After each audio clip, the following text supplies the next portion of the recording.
And he did? I'm doing it actually. All right. So how are you going to run this? All right, we're back on the Morning Brew with friends, and this is my old friend Adan Cariaga. It's good to see you on the show. This is great. And then my new friend David Sedford. This is great. And David, you don't sound like a local. I'm from East Texas. Far East Texas. Across that big pond. Yes. Right, right. Yeah. So how do you end up becoming the director of the Spanish Colonial Art Society? What is it about Spanish colonial arts that inspired you? Long story. It was I've been working in the museum and art fair business for a long time, originally in England and then over here, in this country. And I was here. I was in Santa Fe, northern New Mexico, just after the millennium. I had my own business, and that business went belly up, unfortunately. And I had to go back and work for other people again in Florida. But I always wanted to come back to New Mexico. So you were looking for any excuse to come back? back? So I was looking for a thing to come back to New Mexico. And then when this thing was advertised, the Spanish Colonial Art Society, it was just a dream come true for me, because it was an art form that I'm really passionate about, and a part of the world that I'm really passionate about, and my daughter's grandparents live here, so even better. Even better. That's perfect. And Adan, you've been a santero for how many years now? I started carving when I was 9 years old. So, I actually started, 10 years? I got into 12 Spanish. years? Yeah, about 10 years ago. No, quite a while. Quite a while. And you've passed it down. I think it's your son and your art is carving too, right? Well, I have a little school called La Escuelita del Santo Niño de Atocha that we carved together, and there's several students, but one of them was my daughter and my grandson, who's 17. Janina Cariaga. Did he make one of these? Yes, my grandson is actually starting to work on this bulto right here. That's beautiful. Lady of Guadalupe, and my 11-year-old granddaughter, Bobby Jo, is making little pan de vidas. That's very cool. So how did you get started doing this kind of work? It was interesting. When I first started carving, it was out of necessity. I was 9 years old. I wanted a bike. My father died. Our income changed. I asked my mom for a bike, and she couldn't afford it. And so she said, I need to get 2 bikes. So I started carving Frankensteins, and I'd walk down the Old Town Plaza and sell Frankensteins, and I came back 2 months later with enough money to buy 2 bikes. Unbelievable. And so my mom goes, you're selling these? I go, yes. And she says, keep carving, son. That's a great story. And then I met a man by the name of Alcario Otero, who's really a magnificent carver. And we didn't know, we just met at an art show, and sometimes you just click with people, and we just met, and I asked him, what do you do? He goes, I carve bultos. And I said, I've always wanted to try that. And so for 14... And a bulto, for those that aren't familiar with the art form. All of these are considered santos, okay? A bulto is a carving. It's like a 3D carving. A 3D carving like my grandson's carving. These are retablos, okay? I brought this because this is a relief. It's actually a carving on wood. This could be done 2 ways. It could be a carving relief, or it could be made out of gesso plaster and a relief. Right. And so you said you'd always wanted to try this style of work. Right, and so I tried it, and I carved. Alcario and I sat together for 14 years, side by side. Carving. And we become very, very dear and wonderful friends. I know the Spanish market is coming up the 25th and 26th. It is. Getting into that market is a big deal. It's a big deal. When was the first time you actually had your work juried and put in the show? I had been carving and doing things, and I guess it's been about 10 or 12 years now that I've been in Spanish market. I had been doing work like this before, but I was not in market. And I entered a piece in the state fair many years ago, and I won the blue ribbon, and the guys on the jury were part of the Spanish market, and they go, why haven't you applied?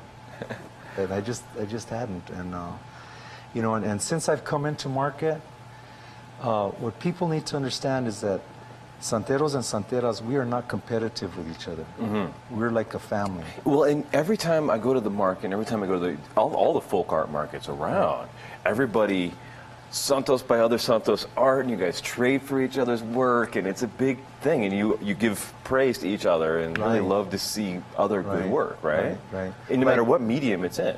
right? Like one time Arlene Cisneros Cenas told me, she goes, when somebody gets some publicity, like I'm gonna get some publicity today or something like that, right? Anytime one of us gets some publicity, she said that what they used to do is they'd buy you a bowl of Rocky Road ice cream. Congratulations, Well, maybe we can get you a bowl of Rocky Road, because the clips from all this go on the web. Right. Share that with them, and then you have to share Rocky Road ice cream with us. I will. How's that for a plan? I will. So this stuff, when you sell it at Spanish Market, is it expensive? Is it inexpensive? I mean, how much does a piece like this go for? It depends on the amount of work on it. Like a little piece like this, I would probably go for about $35. Something that's carved, like these frames are carved and the curtains are carved. Right. These would probably go for about $275. A bulto can go from anywhere from $1,200 to $5,000, depending on the size and the artist. Right.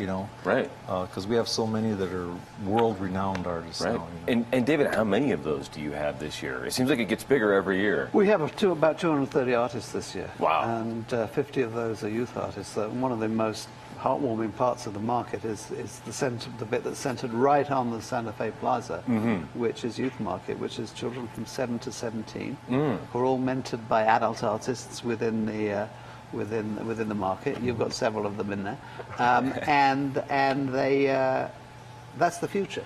Yeah. Because we were founded. The Spanish Colonial Art Society was founded to preserve, promote, and educate the public. And the preserving and the promoting and the educating is all done on market, Right. Well, you do have the museum in Santa Fe. And we have the museum too. We have the Yes. museum too. But in terms of the numbers of people we reached Right. 80,000 people in one weekend Right. at Spanish Market last year. Right. That is Amazing. huge. It's a huge number. That's very huge. And I wanted to say that we are the economic figures that go along with that are quite astounding, because we have in 2012 a survey showed that we had an impact on Santa Fe and northern New Mexico. The tourism impact of it is huge. Of $26 million. Right. And in terms of the money that's spent there, including the money that's spent on artists' booths, it stays in New Mexico. Right. And not all of the markets are the same. Right. A lot of the Right. other markets, it goes elsewhere. Elsewhere, But yeah. this money stays in the States, so it's really important. And there is some criteria to be an artist that is selected too, Yes. right? And Yes. do you have to be a New Mexican? Do you have to be a You Spanish have to have descent? generational roots. Okay. Hispanic generational roots in New Mexico. So, and that means that if you're a Cuban American, you can't be a part of it. If you're, a Mexican born and bred, you can't be. Right. But we have many people who have roots that are partly here and partly elsewhere. Right. and, Right. There's people with roots from all over. Yeah. Right. And just quickly, how's the chapel coming along? The chapel in your backyard? The chapel's really wonderful. I need to get down and see it. You need to send come us some to- photos you of need to that come and see it, yeah. next time, because he's got a chapel in his backyard that's full of Santos and Bultos from all of your friends, right? From all my friends, from Arlene and Charlie Carrillo and Victor Oh, the great Goret Charlie. and Arthur Lopez, all of them.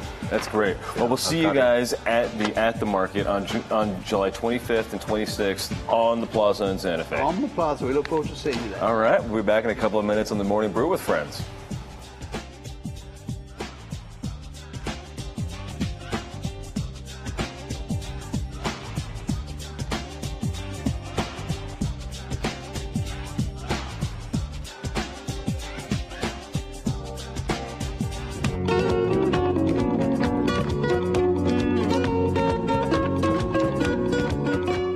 The 64th Annual Traditional Spanish Market, Saturday and Sunday, July 25th and 26th, 2015, on the historic Santa Fe Plaza. Music, dance, food, and pageantry. Join us for Viva la Cultura event around Santa Fe, July 20th through 26th. For more information, visit our website at SpanishColonial.org or call 505-982-2226.